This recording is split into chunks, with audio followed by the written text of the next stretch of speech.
Vamos lá. Quem vai começar a ler? Eu posso começar. Espera aí, já não está gravando.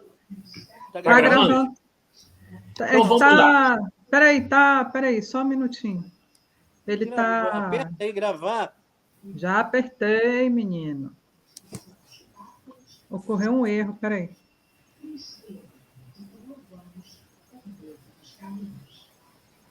Eu vou entrar aqui.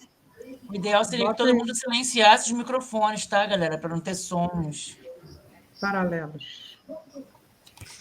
Peraí, gente. Espera aí que ele está... Vou gravar aqui.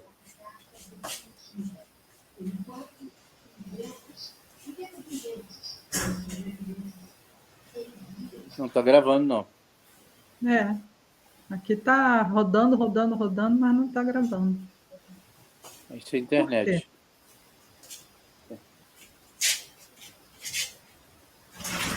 Bom, vamos seguindo, então. Começa aí, a gente no meio vai gravando isso aí.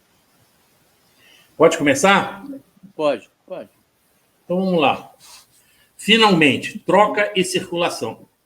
Finalmente, troca e circulação. A própria circulação é somente um momento determinado da troca ou também a troca considerada em sua totalidade. Na medida em que a troca é só um momento mediador entre a produção e a distribuição, por ela determinada, o consumo. Mas na medida em que o próprio consumo aparece como momento da produção, a troca também está, evidentemente, incluída como momento da produção. Em primeiro lugar, é claro que a troca de atividade e capacidade que ocorre na própria produção faz diretamente parte da produção e a constitui de maneira essencial. Segundo, o mesmo vale para a troca de produtos, na medida em que é meio para a fabricação do produto acabado destinado ao consumo imediato. Nesse sentido, a própria troca é um ato contido na produção. Terceiro, e assim chamada troca realizada por negociantes entre si, organização. É como é ela própria atividade produtiva. A troca só aparece independente ao lado da produção e indiferente em relação a ela no último estágio, no qual o produto é trocado imediatamente para o consumo. Porém, não há troca sem divisão do trabalho, seja esta espontânea e natural, seja já um resultado histórico. Troca privada pressupõe produção privada.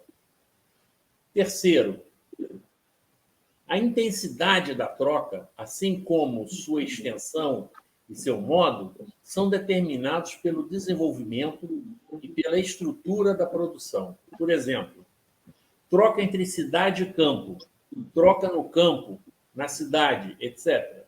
Desse modo, a troca aparece em todos os seus momentos, ou diretamente contida na produção ou determinada por ela. O resultado a que chegamos não é que produção, distribuição, troca e consumo são idênticos, mas que todos eles são membros de uma totalidade. Diferenças dentro de uma unidade. A produção estende-se tanto para além de si mesma, na determinação antitética da produção, como sobrepõe-se sobre os outros momentos. É a partir dela que o processo sempre recomeça. É evidente que a troca e o consumo não podem ser predominantes. Da mesma forma que a distribuição como distribuição dos produtos. No entanto, como distribuição dos agentes da produção, ela própria é um momento da produção. Uma produção determinada, portanto, determina um consumo, uma troca e uma distribuição determinados, bem como relações determinadas desses diferentes momentos entre si. A produção, por sua vez, certamente é também determinada, em sua forma unilateral, pelos outros momentos. Por exemplo, quando o mercado se expande, isto é, a esfera da troca, a produção, cresce em extensão e subdivide-se mais profundamente. Com mudança na distribuição, modifica-se a produção, por exemplo, com a concentração do capital, com diferente distribuição da população entre cidade e campo, etc.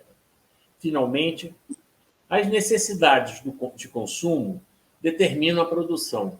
Há uma interação entre os diferentes momentos. Esse é o caso em qualquer todo orgânico. Cara, é só uma observação. Eu acho que esse texto é espetacular, entendeu? Do ponto de vista que Marx, na verdade, nele, ele conceitua a produção, né? Ele sai da produção senso estrito, né?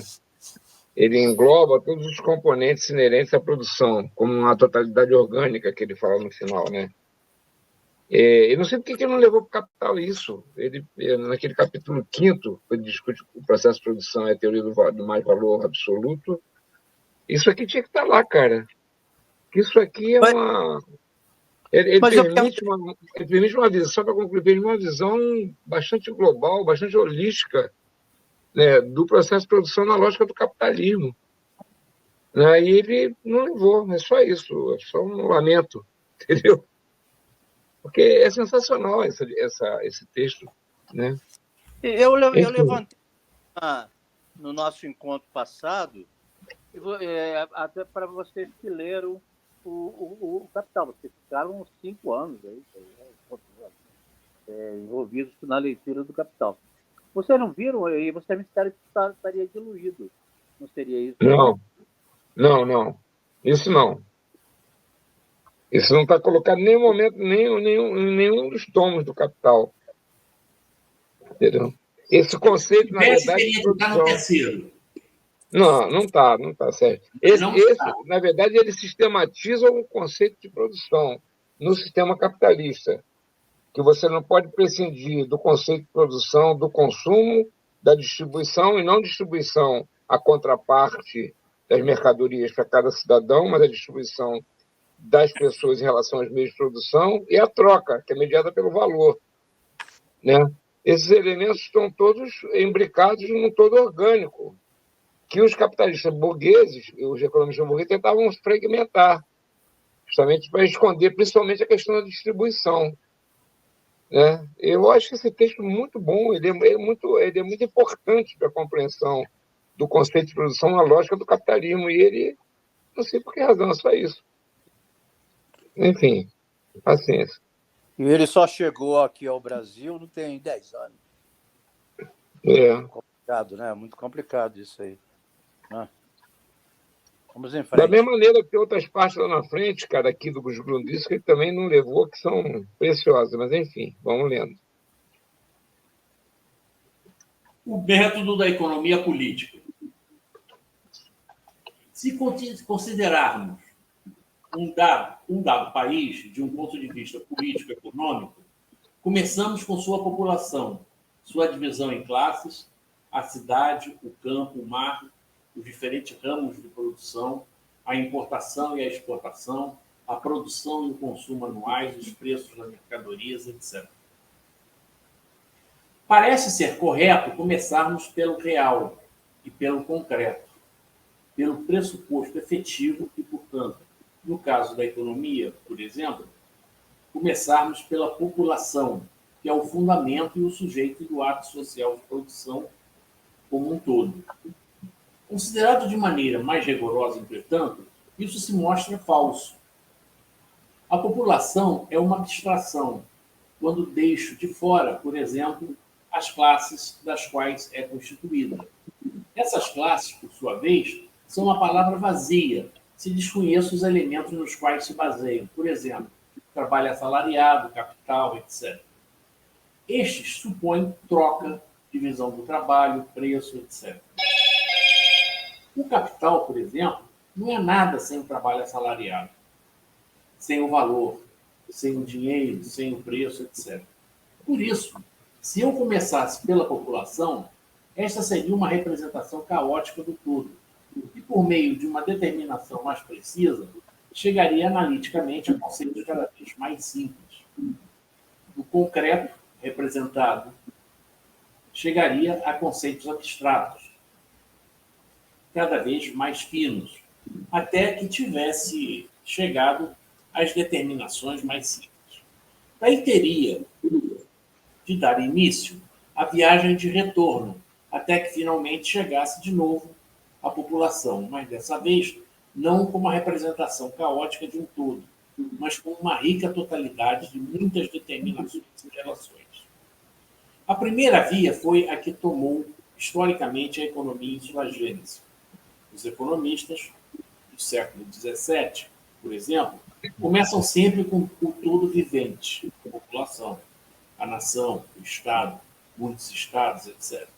Mas sempre terminam com algumas relações determinantes, abstratas e gerais, tais como divisão do trabalho, dinheiro, valor, etc., que descobrem por meio da análise. Tão logo esses momentos singulares foram mais ou menos fixados e abstraídos, começaram os sistemas econômicos, que se elevaram do simples, como trabalho, divisão do trabalho, necessidade, valor de troca, até o Estado, a troca entre as nações e o mercado mundial. O último é manifestamente um método cientificamente correto. O concreto é concreto porque é a síntese de múltiplas determinações, portanto, unidade na diversidade. Por essa razão, o concreto aparece de partida, não obstante seja o ponto de partida efetivo e, em consequência, também o ponto de partida da intuição e da representação. Na primeira via, a representação plena foi volatilizada em uma determinação abstrata. Na segunda, as determinações abstratas levam à reprodução do concreto por meio do pensamento. Por isso, Hegel caiu na ilusão de conceber o real como resultado do pensamento, que sintetiza-se em si, aprofunda-se em si e movimenta-se a partir de si mesmo. Enquanto o método de ascensão do abstrato ao concreto é somente um modo do pensamento de apropriar-se do concreto e reproduzi-lo como um concreto mental. Mas de forma alguma é o processo de gênese do próprio concreto. Por exemplo, a categoria econômica mais simples, digamos, o valor de troca, supõe a população produzindo em relações determinadas. Supõe também um certo tipo de família, ou comunidade, ou de Estado, etc. Não pode jamais existir, exceto como relação abstrata, unilateral, de um todo vivente, concreto, já dado. Como categoria, ao contrário, o valor de troca leva uma vida antediluviana.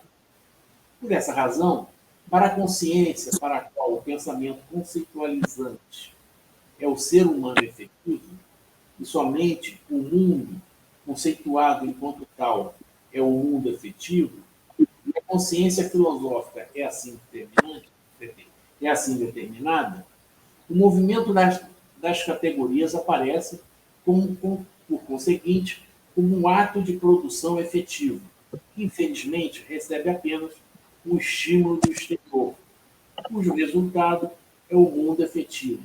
E isso que, no entanto, é uma tautologia.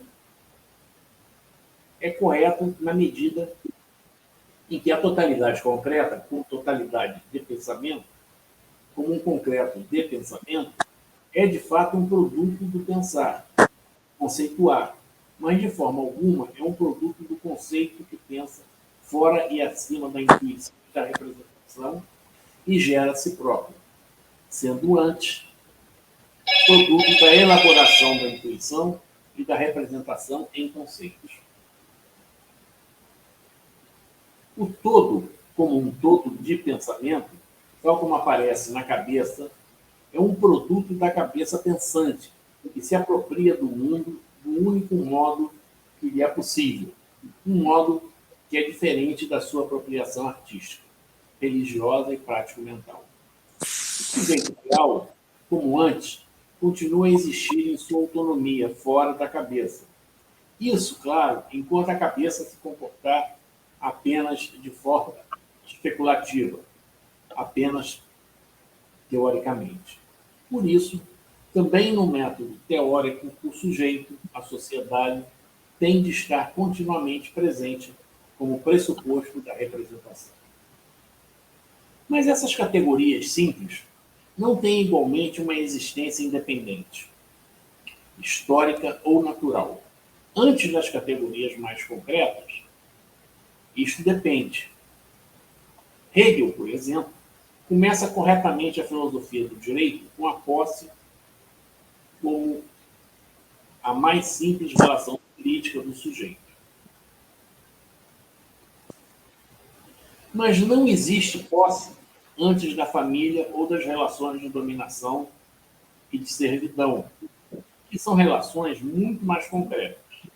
Pelo contrário, seria correto dizer que existem famílias, tribos, que homens possuem, que somente possuem, mas não têm propriedade. Gente, posso falar uma coisa aqui? Pode? Pode. É assim, quando ele faz essa referência a Hegel, na filosofia do direito, porque nesse livro, cara, o Hegel, na verdade, ele está defendendo a monarquia absolutista alemã. Por quê? Ele pega o conceito de dialética, né, da negação, que diz assim, a família é a unidade que existe na sociedade. As classes sociais revelam suas contradições, né? Cada um tem um interesse, né? Os trabalhadores têm um interesse, a classe média tem um interesse, a outra burguesia tem um interesse. E isso geraria um caos se não houvesse um ente capaz de harmonizar tudo isso, né? E o ente que ele diz que harmoniza tudo isso é o Estado. Então, o que ele faz com isso? Ele concebe ao Estado a razão da existência da sociedade, né? E estabelece que, para o Estado poder cumprir essa função, ele tem que ser preenchido de pessoas absolutamente isentas de qualquer interesse. Então, ele defende que, como a teoria do morgádio que o Marx falou anteriormente, na Europa, que o primeiro primogênito era que herdava toda a herança da família. Então, essas pessoas que tinham que estar dentro do Estado, porque elas não iam ser corrompidas por nada, elas não precisam, têm sua vida garantida até o fim da vida, né? Aí ele faz essa observação. Por isso que ele faz essa menção aqui ao Hegel, né? Que o Hegel diz que é o Estado que dá a realização à vida social. O Marx depois vai dizer que é o contrário, né? A vida social está realizada nas contradições de classe, e o Estado é uma expressão dela, tá? Só para valorizar essa passagem que ele fala aqui. Tá bom? Só isso. Então, mas o substrato mais concreto, do qual a posse é relação, é sempre pressuposto. É possível imaginar um selvagem singular possuidor.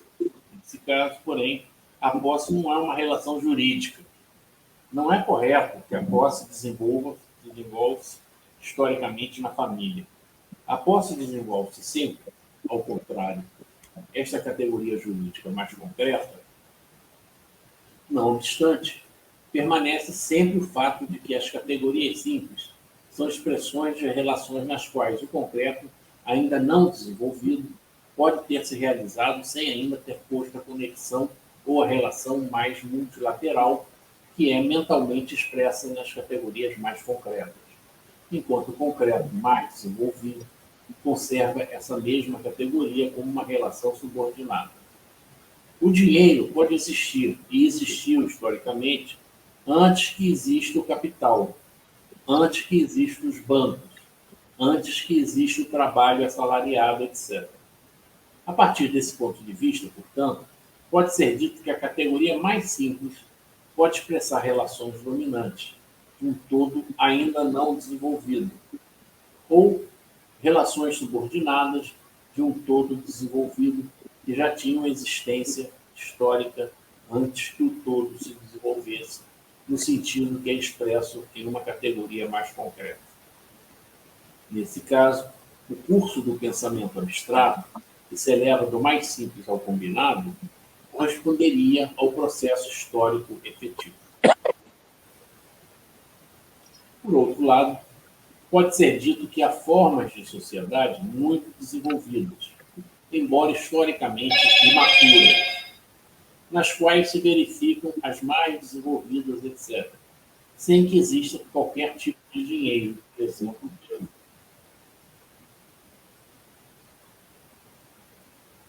Da mesma maneira, nas comunidades eslavas, o dinheiro e a troca que o condicionam não aparecem ou aparecem muito pouco no interior das comunidades singulares, mas em suas fronteiras, no intercâmbio com outras comunidades, de modo que é absolutamente falso pôr a troca no interior da comunidade como elemento constitutivo original.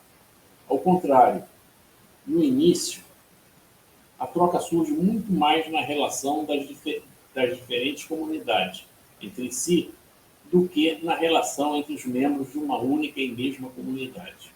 Além disso, o dinheiro, não obstante ter desempenhado um papel desde muito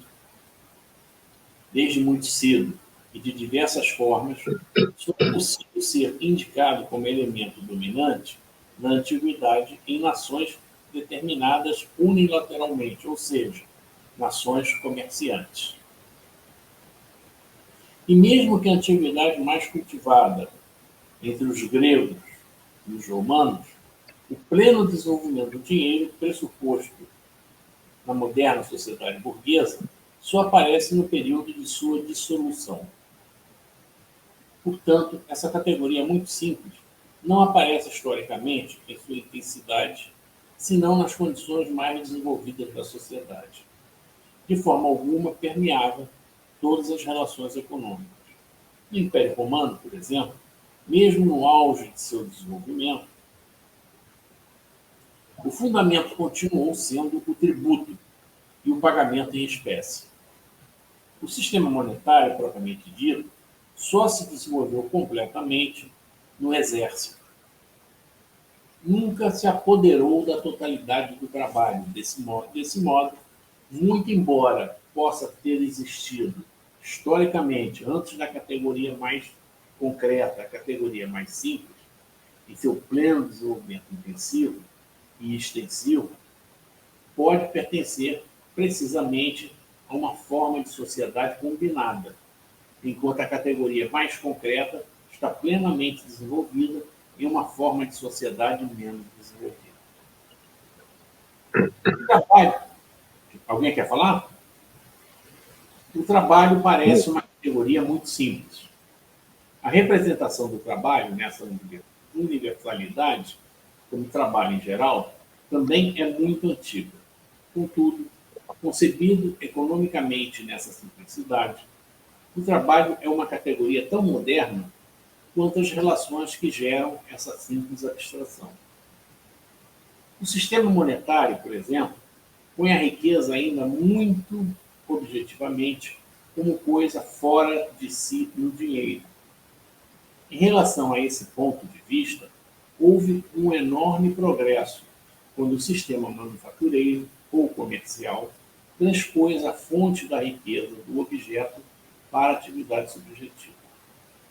A atividade sob a forma estreita de simples ganhar dinheiro, em contraste com esse sistema, o fisiocrático põe uma determinada forma de trabalho, agricultura, como a forma criadora da riqueza, e põe o próprio objeto não mais sob o disfarce do dinheiro, mas como produto em geral, como resultado universal do trabalho. Tal produto, dado o caráter limitado da atividade, é ainda determinado pela natureza, produto da agricultura, produto da terra, por excelência. Foi um imenso progresso de Adam Smith descartar toda determinabilidade da atividade criadora de riqueza.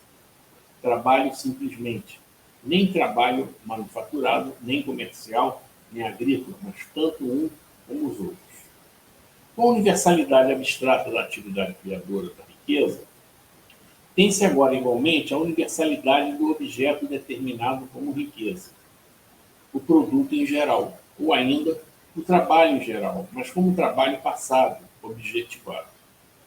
O fato de que o próprio Adam Smith ainda recai ocasionalmente no sistema fisiocrata mostra como foi difícil e extraordinária essa transição. Poderia parecer que, com isso, apenas fora descoberta a expressão abstrata para a relação mais simples e mais antiga em que os seres humanos, sejam qual for a forma de sociedade, aparecem como produtores. Por um lado, isso é correto. Por outro, não. A indiferença diante de um determinado tipo de trabalho pressupõe uma totalidade muito desenvolvida de tipos efetivos de trabalho, nenhum dos quais predomina sobre os demais. Portanto, as abstrações mais gerais surgem unicamente com o desenvolvimento concreto mais rico, ali onde um aspecto aparece como comum a muitos, comum a todos. Posso falar uma coisa? Essa coisa aí do trabalho no capitalismo, que o Postone explora bastante no livro dele. O trabalho executado no capitalismo, ele é só do capitalismo, né? Era isso que eu queria. Ele tem uma característica própria, né? Que é diferente das atividades que vinham das outras épocas da sociedade, né?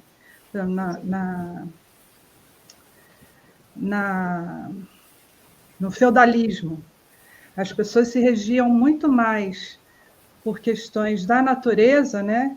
Quer dizer, as pessoas só trabalhavam em função da natureza do que de uma necessidade como é imposta hoje pelo capitalismo.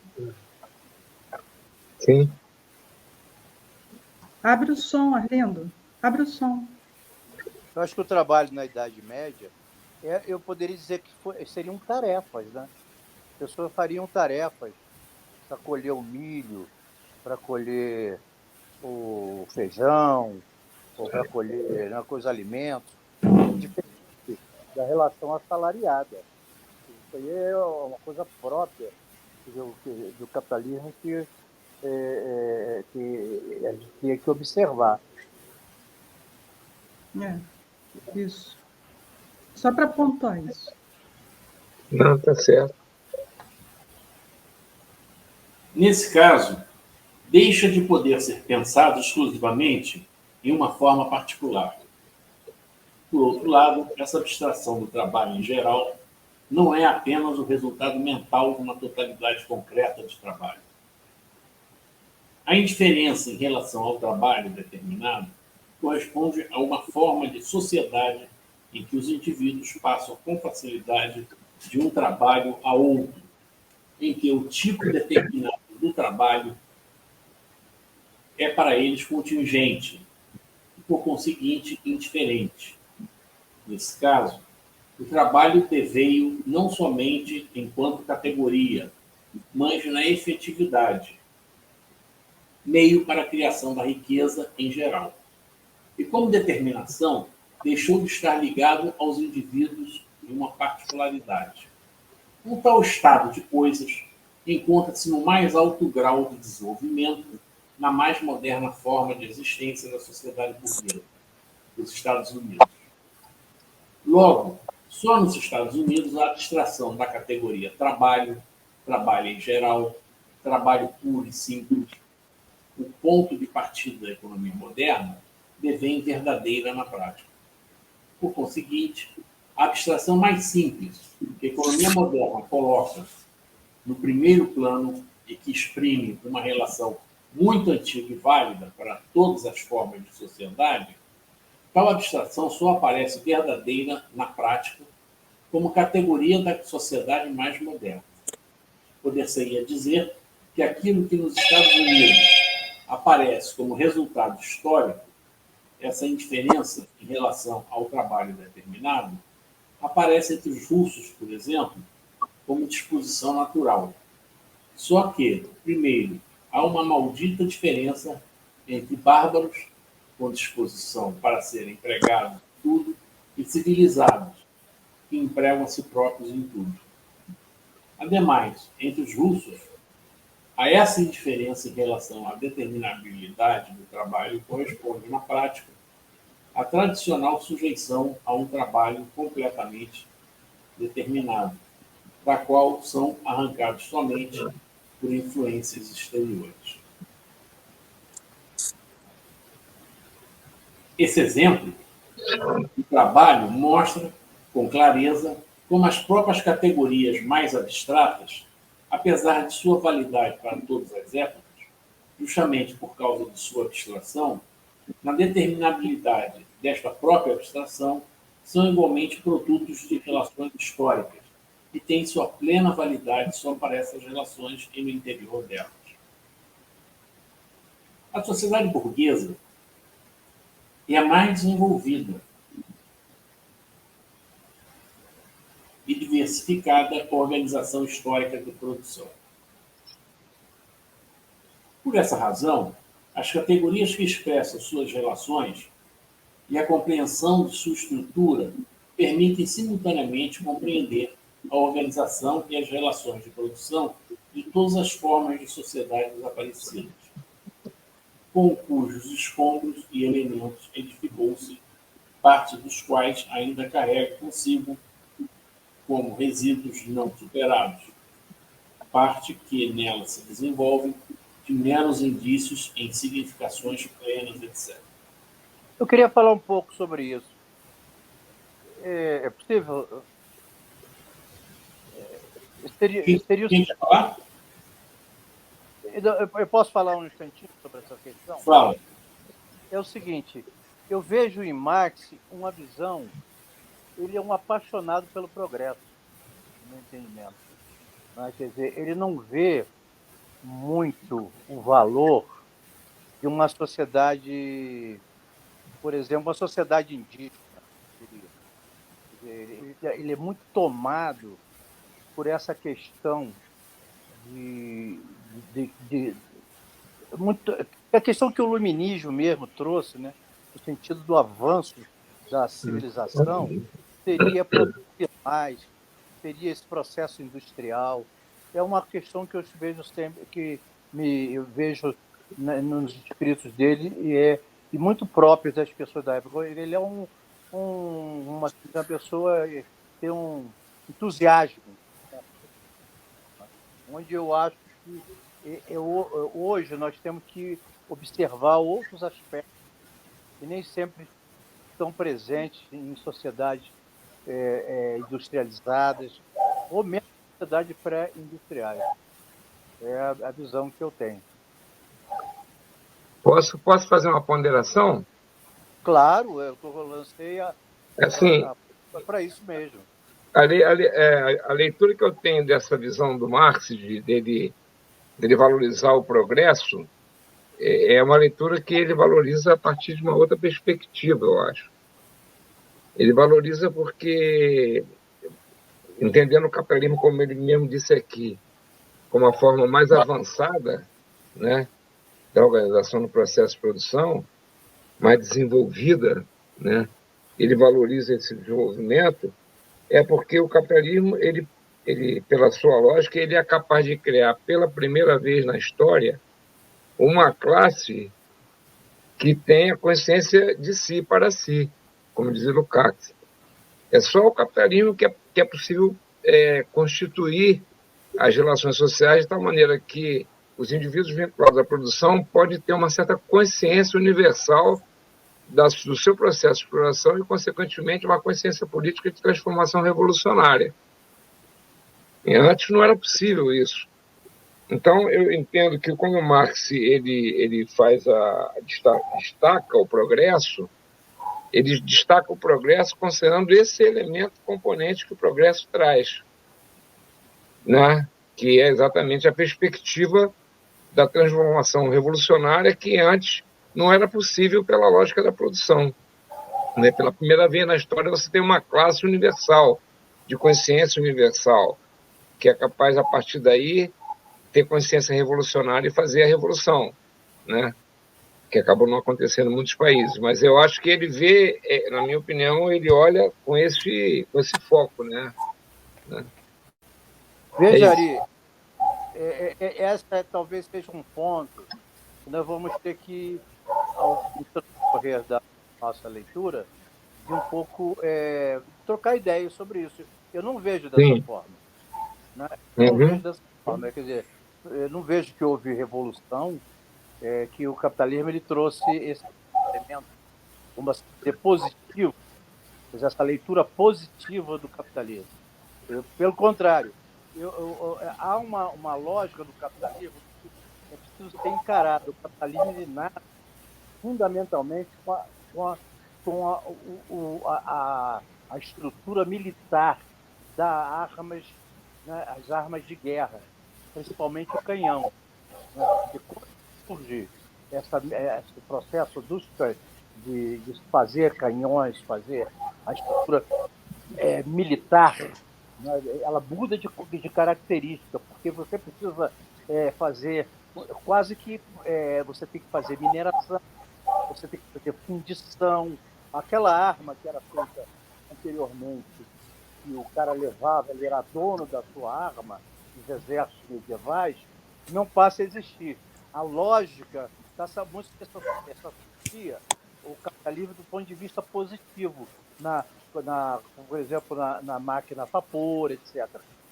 Temos que ver com o outro lado que pouco conhecido do capitalismo. E o capitalismo é essencialmente esse tipo de guerra. O cerco ali da queda lá dos escudos daquela no Oriente, né? Aquela cidade, a cidade de Roma, né? Roma lá do Oriente, Constantinopla, né? Ele já é o prenúncio já desse momento. O Constantinopla só cai porque tem os canhões que vêm da Bulgária, que vêm do Oriente, né, da Europa Oriental. Esse é um lado da arma de fogo que precisa ser mais estudado. Então, eu acho que nós temos que estudar um pouco mais o seguinte: o que é progresso? Né? O conceito de progresso.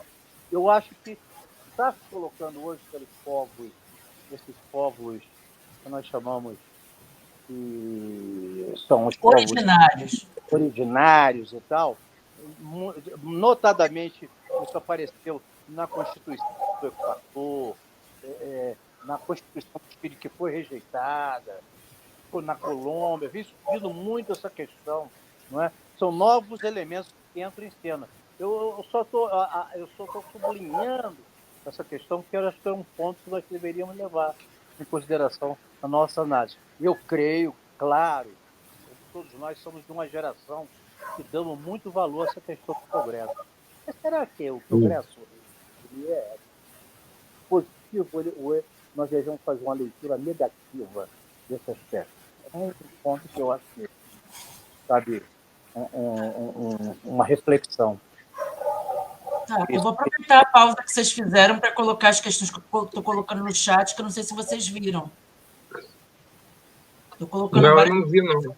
Estou colocando algumas questões no chat aqui, e como o Sérgio leu a parte que é meio que clássica dessa introdução dos Grundisses, que inclusive é uma parte que a gente ouve muito na leitura do Lukács, que é o concreto, como concreto, síntese das múltiplas determinações.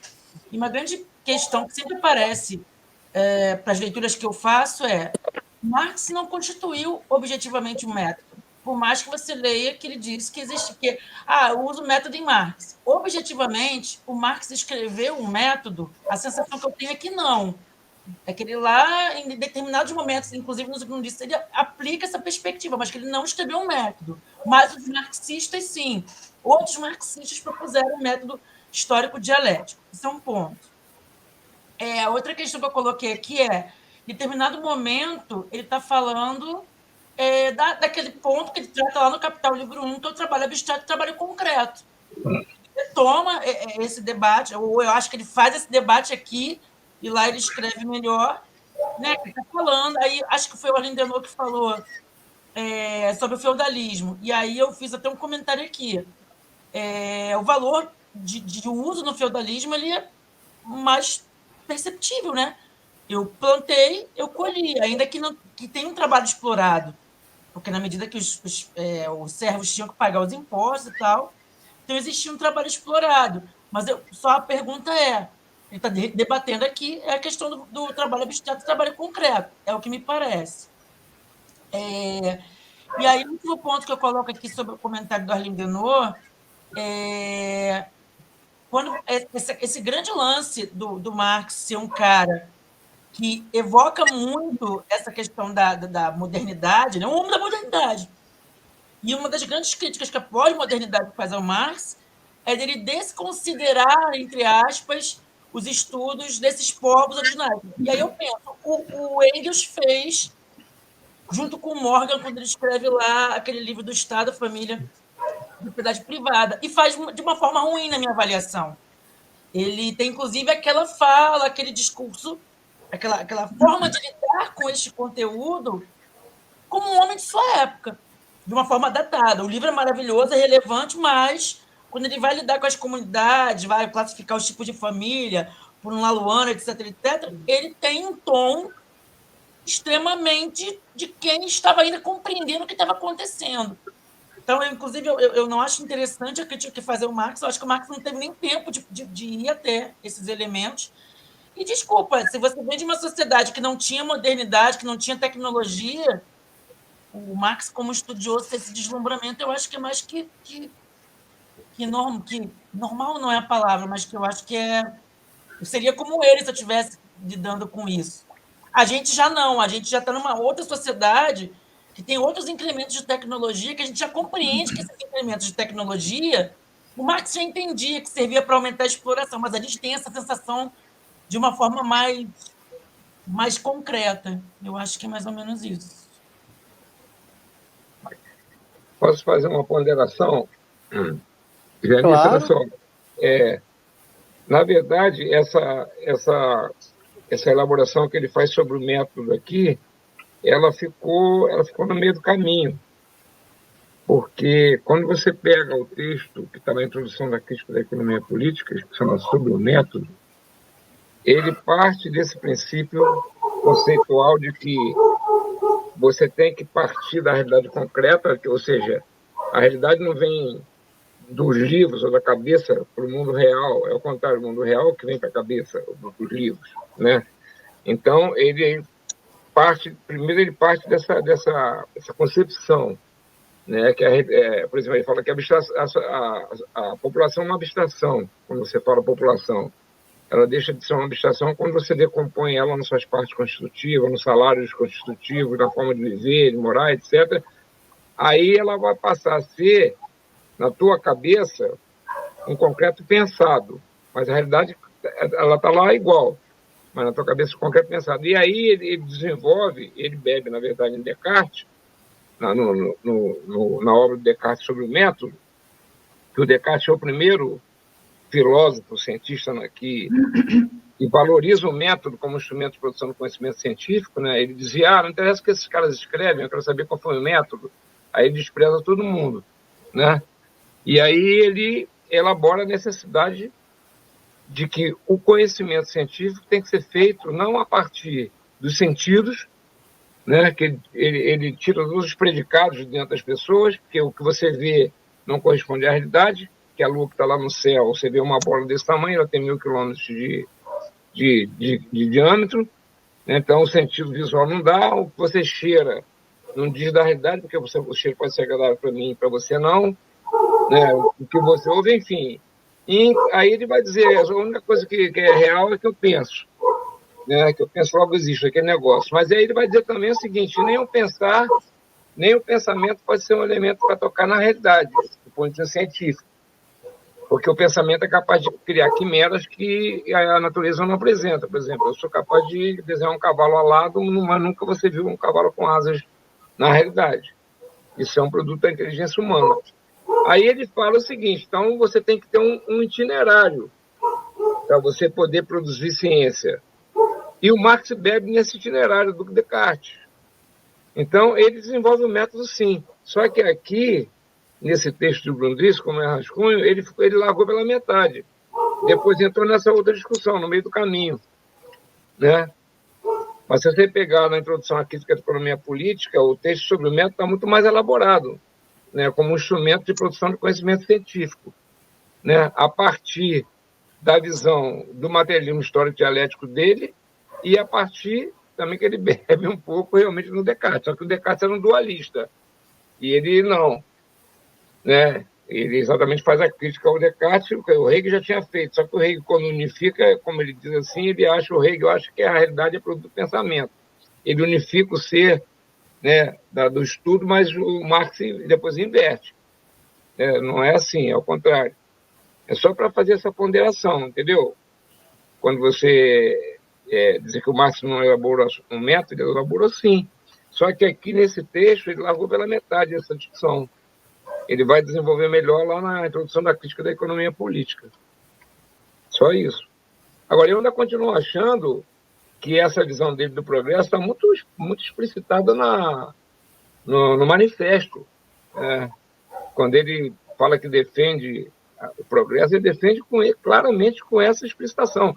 E depois ele vai, inclusive, mergulhar exatamente nas contradições, na violência, na exploração, de que esse progresso traz, que não é esse progresso que interessa, esse progresso tem que ser destruído. Mas, do ponto de vista histórico, quando você fala da queda do Império Romano, né, é exatamente nos escombros do Império Romano que nasce o feudalismo. Então, o que o Marx vai mostrando é que esses processos históricos eles desaguaram no capitalismo e, do ponto de vista das perspectivas concretas de superação da exploração, que sempre existiu no Império Grego, no Império Romano, que era trabalho escravo, no feudalismo, que era trabalho servil, e no capitalismo, que é o trabalho assalariado, ele vai mostrar que o único momento da história da humanidade que é possível você reverter isso, inverter, superar, acabar com a exploração, é no capitalismo. Por isso que ele considera que o capitalismo foi um avanço histórico. Eu insisto nisso, está muito explicitado no manifesto. Aí ele vai exatamente escrutinar esse avanço, que é um avanço perverso, que é o avanço da exploração, que é o avanço da submissão do trabalhador, que é o avanço, entendeu, da degradação, da exploração das crianças, das mulheres, de tudo, da violência, etc. Então tem várias, eu acho que é importante a gente ponderar os vários componentes que ele coloca quando ele faz essa formulação, né? Bom, essa é a minha visão. Bom, vamos prosseguir? A Aline não está falando lá ainda, sem voz. Pois é, são muitas coisas para falar e nós vamos ter muito tempo aqui para ir discorrendo, porque cada elemento precisa ser bem contextualizado, não é? E essa questão do progresso em relação ao Marx é uma coisa muito importante nós entendermos, né? No sentido que, veja só, Marx é um homem do seu tempo, a Janice já colocou aqui, não é? Então, o Marx do Manifesto, ele é isso mesmo. E talvez a visão que se tinha, né, em relação a uma situação de exploração tão brutal do capitalismo, né? Mas hoje estamos num mundo diferente. Quando você vê um filme sobre a questão da bomba atômica, por exemplo, você vê como é que está, vê essa questão da tecnologia, como a concepção do progresso e a concepção do capitalismo pode levar, inclusive, a acabar com a humanidade. Então, me parece um pouco que foi estampado assim, um gênio, né, que saiu da lâmpada do capitalismo, e o homem não teve mais controle. E hoje ele ameaça a humanidade. Eu acho que hoje no meu entendimento, o capitalismo é uma ameaça à própria existência da humanidade. Mas isso foi uma conversa que nós vamos ter que desenvolver por aqui. Né? Tá bom. Bom, pode prosseguir? Bom, Do mesmo modo, a economia burguesa fornece a chave da economia antiga, etc. Mas, de modo algum, a moda dos economistas, que apagam todas as diferenças históricas e veem a sociedade burguesa em todas as formas de sociedade. Em todas as formas de sociedade. Pode-se compreender o tributo, a dízima, etc., quando se conhece a renda da terra. Porém, não se deve identificá-los. Como, ademais, a própria sociedade burguesa é só uma forma antagônica do desenvolvimento. Nela são encontradas, com frequência, relações de formas precedentes inteiramente atrofiadas ou mesmo dissimuladas. Por exemplo, a propriedade comunal. Por conseguinte, se é verdade que as categorias da economia burguesa têm uma verdade para todas as outras formas de sociedade, isso deve ser tomado com grano salis, literalmente, como um grão de sal. Né? Elas podem conter tais categorias de modo desenvolvido, atrofiado, caricato, etc., mas sempre com diferença essencial. O assim chamado desenvolvimento histórico se baseia, sobretudo, no fato de que a última forma, sempre unilateralmente, de que a última forma considera as formas precedentes como etapas até si mesma e as concebe sempre unilateralmente, uma vez que raramente critica a si mesmo, do que é capaz apenas em condições muito determinadas. E aqui, naturalmente, não se trata daqueles períodos históricos que parecem a si mesmos como épocas de decadência. A religião cristã só foi capaz de contribuir para a compreensão objetiva das mitologias anteriores quando sua autocrítica estava, em certa medida, por assim dizer, potencialmente pronta. Da mesma maneira, a economia burguesa só chegou à compreensão das sociedades feudal, antiga e oriental quando começou a autocrítica da sociedade burguesa. Na medida em que a economia burguesa não se identifica pura e simplesmente com o passado, mitologizando sua crítica das sociedades precedentes, sobretudo a feudal, com a qual ainda tinha de lutar diretamente, é similar à crítica feita pelo cristianismo ao paganismo ou à do protestantismo ou catolicismo. Como em geral em toda ciência histórica e social, no curso das categorias econômicas é preciso ter presente que o sujeito, aqui a moderna sociedade burguesa, é dado tanto na realidade como na cabeça, e que, por conseguinte, as categorias expressam formas de ser, determinações de existência, com frequência somente aspectos singulares dessa sociedade determinada, desse sujeito, e que, por isso, a sociedade também, do ponto de vista científico, de modo algum só começa aí onde o discurso é sobre ela enquanto tal. É preciso ter isso em mente, porque oferece elemento decisivo para a subdivisão. Nada parece mais natural, por exemplo, do que começar pela renda da terra, pela propriedade da terra, visto que está ligada à terra, fonte de toda a riqueza e toda a existência. E a primeira forma de produção de todas as sociedades mais ou menos estabilizadas, a agricultura. Mas nada seria mais falso, nada seria mais falso.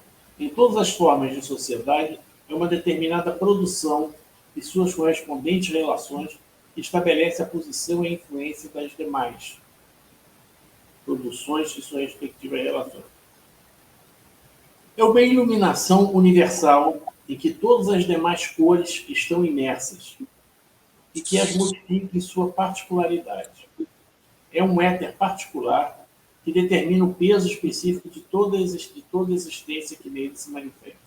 Por exemplo, entre os povos pastores, os povos meramente caçadores ou pescadores estão aquém do ponto onde começa o desenvolvimento efetivo. Há entre eles uma certa forma de agricultura esporádica. Desse modo, a propriedade da terra é determinada. É propriedade em comum e mantém essa forma em maior ou menor grau, de acordo com a maior ou menor grau com que esses povos persistem em suas tradições. Por exemplo, a propriedade comunal entre os eslavos. Entre os povos de agricultura sedentária, este sedentarismo já é um grande passo. Onde esta predomina, como nas sociedades antigas e feudais, a própria indústria em sua organização e as formas de propriedade que lhes correspondem têm, em maior ou menor grau, o caráter de propriedade da terra, ou é inteiramente dependente da propriedade da terra, como entre os antigos romanos, ou reproduz a organização rural na cidade e em suas relações, como na Idade Média.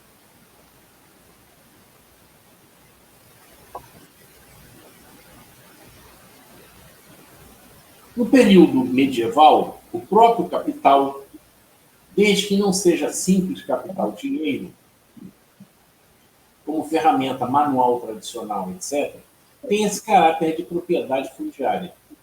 Na sociedade burguesa, sucede o contrário. A agricultura vem mais e mais um simples ramo da indústria. É inteiramente dominada pelo capital. O mesmo se dá com a renda de terra. Em todas as formas em que domina a propriedade da terra, a relação natural ainda é predominante. Naquelas em que domina o capital, predomina o elemento social historicamente criado. A renda da terra não pode ser compreendida sem o capital, mas o capital é perfeitamente compreensível sem a renda da terra. O capital é a potência econômica da sociedade burguesa que tudo domina. Tem de constituir tanto o ponto de partida quanto o ponto de chegada, e tem de ser desenvolvido antes da renda da terra. Após o exame particular de cada um, é necessário examinar sua relação recíproca. Seria impraticável e falso, portanto, deixar as categorias econômicas suceder umas às outras na sequência em que foram determinantes historicamente. A sua ordem é determinada, ao contrário, pela relação que tem entre si na moderna sociedade burguesa, e que é exatamente o inverso do que aparece como sua ordem natural, ou da ordem que corresponde ao desenvolvimento histórico. Não se trata da relação que as relações econômicas assumem historicamente na sucessão de diferentes formas de sociedade, muito menos sua ordem na ideia, como em Proudhon. Uma representação obscura do movimento histórico. Trata-se, ao contrário, de sua estruturação no interior da moderna sociedade burguesa.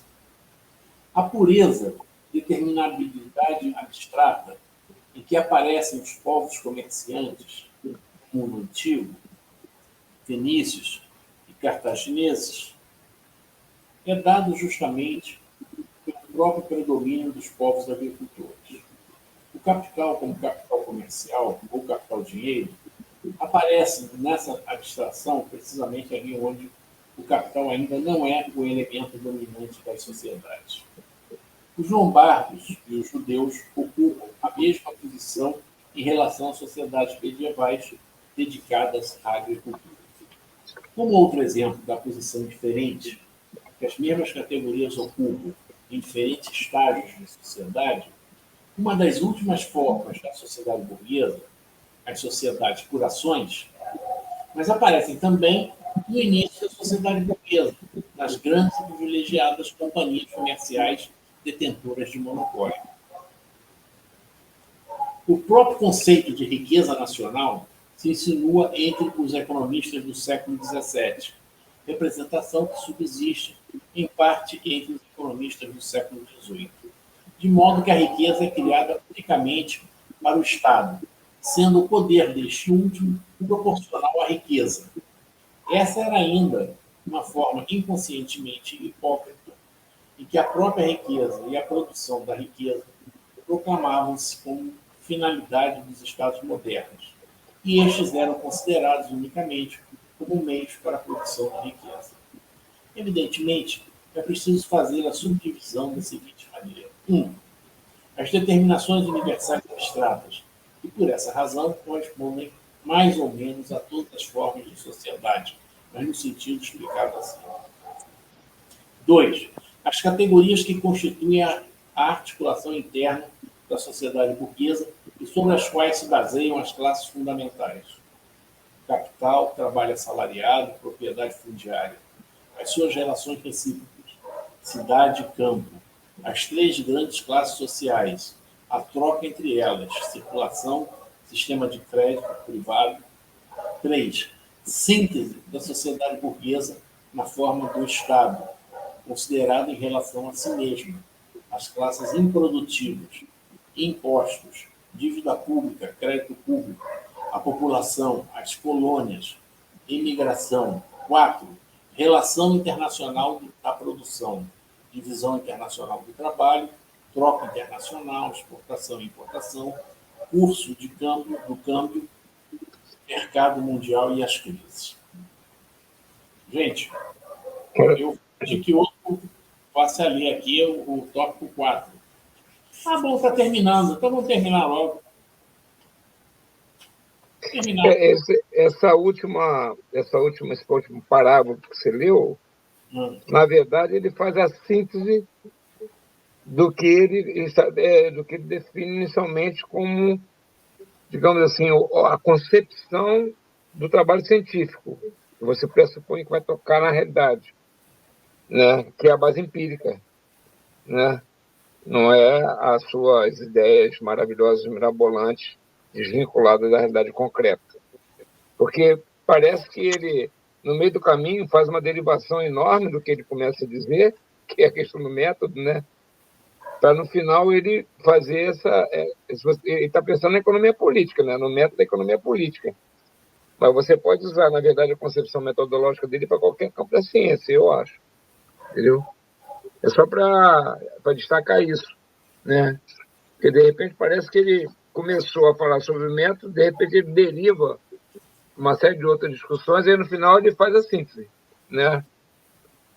Que são esses 5 pontos que ele diz se você quiser estudar a realidade. Gente, é a base empírica de qualquer estudo da economia política.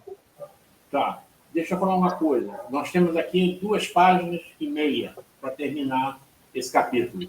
Então, proponho que a gente termine e aí abra a discussão aí para o pessoal que quer discutir isso aí, tá bom? Pode ser. Então, vamos lá. Produção, meios de produção e relações de produção. Relações de produção e relações de intercâmbio. Formas de Estado e de consciência em relação às relações de produção e de intercâmbio. Relações jurídicas e relações familiares.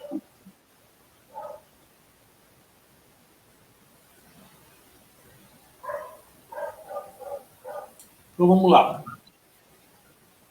Note bem, com respeito aos pontos a mencionar aqui, e que não podem ser esquecidos. 1.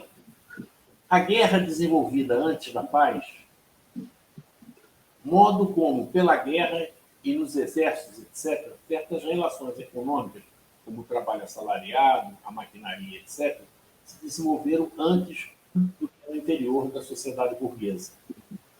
Do mesmo modo, a relação entre força produtiva e relações de intercâmbio, especialmente clara no exército. 2. Relação da historiografia ideal existente até o presente com a real, especialmente das assim chamadas histórias culturais, todas elas histórias da religião e do Estado. Nessa oportunidade, algo também pode ser dito sobre os diferentes gêneros de historiografia existentes até hoje. A dita objetivo, subjetivo, moral, entre outros, filosófico.